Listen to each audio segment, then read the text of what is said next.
మిథున రాశి వారికి ఆదాయం 8, వ్యయం 11, రాజ్యపూజ్యం 1, అవమానం 7. మృగశిర నక్షత్రం 3, 4 పాదాలు, ఆరుద్ర నక్షత్రం 4 పాదాలు, పునరుస నక్షత్రం 1, 2, 3 పాదాలు, అలాగే క, కి, కు, ఖం, జ్ఞ, ఛ, కే, కో, హ అను అక్షరాలతో తమ పేరు గల వారికి మిథున రాశి చెందినవారు. మిథున రాశి వారికి ఈ సంవత్సరం చాలా బాగుంది. లగ్నంలో గురువు, తృతీయంలో కేతువు, భాగ్యంలో రాహు, దశంలో శని, అలాగే గురువు జూన్ 2వ తేదీ నుండి అక్టోబర్ 30వ తేదీ వరకు కర్కాటక రాశిలోకి ప్రవేశిస్తారు.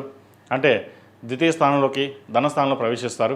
ఈ సంవత్సరం అత్యంత లాభదాయకమైన సంవత్సరంగా చెప్పవచ్చు. ఈ రాశి వారికి కుటుంబ సంపద పెరుగుతుంది. ఆస్తి వివాదాలు తీరి మీకు అనుకూలంగా పరిష్కారం అవుతాయి. స్థిరాస్తి వివాదాలు ఒక కొలిక్కి వస్తాయి. విలువైన ఆభరణాలు కొనుగోలు చేస్తారు. అప్పులు చాలా వరకు తీర్చగలుగుతారు. నూతన పెట్టుబడులు పెడతారు. రాహు భాగ్యస్థానంలోనూ, కేతు తృతీయ స్థానంలో, పరాక్రమ స్థానంలో సంచరించడం వలన మీలో ధైర్యం, ఆత్మవిశ్వాసం అనేది పెరుగుతుంది. ఏ పనైనా పట్టుదలతో సాధించగలుగుతారు.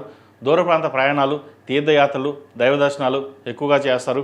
సహోదరితో మాత్రం కొంత అన్యోన్యత తక్కువగా ఉంటుంది. విదేశీ విద్య కోసం, విదేశాల్లో ఉద్యోగం కోసం ప్రయత్నం చేస్తున్న వారికి విదేశీ అవకాశాలు కలిసి వస్తాయి. శని దశమ స్థానంలో మీనరాశిలో సంచరించడం వల్ల పై అధికారులు మీ కృషి సామర్థ్యాన్ని గుర్తించడానికి కొంత సమయం పడుతుంది.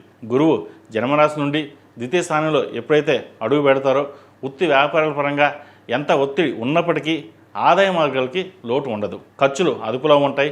సప్తమ, దశమ స్థానాధిపతి అయిన గురువు ద్వితీయంలో ఉచ్చస్థితిలో ఉండడం వల్ల ఆర్థికంగాను, కుటుంబ పరంగాను అన్ని అనుకూలిస్తాయి. మీరు చేసే ఏ కార్యక్రమైనా దిగ్విజయంగా పూర్తి చేస్తారు. ఆరోగ్య సమస్యలు సమసిపోతాయి.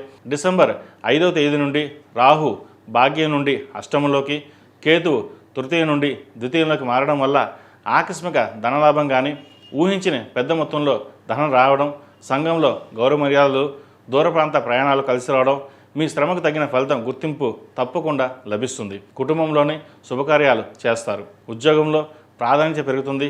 అన్ని రంగాల వారికి బాగుంటుంది. నూతన ఉద్యోగ ప్రయత్నాలు కలిసి వస్తాయి. కొన్ని అవకాశాలు మిమ్మల్ని వెతుక్కుంటూ వస్తాయి. వాటిని సద్వినియోగపరచుకోవడం అనేది చెప్పదగినది. గురువు ద్వితీయ స్థానంలో కుటుంబ స్థానాన్ని బలపరుస్తుంది. గురు దృష్టి సప్తమ స్థానం పైన లేదు. అయినప్పటికీ రాహు 9వ ఇంట్లో ఉండడం వల్ల విదేశీ సంబంధించిన విషయ వ్యవహారాలు, మంచి అవకాశాలు కలిసి వచ్చే విధంగా గ్రహగతులు గోచరిస్తోంది. శుభకార్యాలు ఖచ్చితంగా ఈ సంవత్సరం నిర్వహిస్తారు.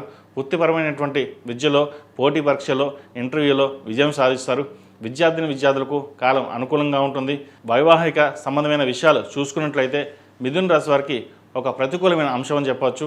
వృత్తికి సంబంధించి జీవిత భాగస్వామితో లేదా వ్యాపారంలో భాగస్వామితో చిన్న చిన్న అభిప్రాయ భేదాలు వచ్చే అవకాశం గోచరిస్తోంది.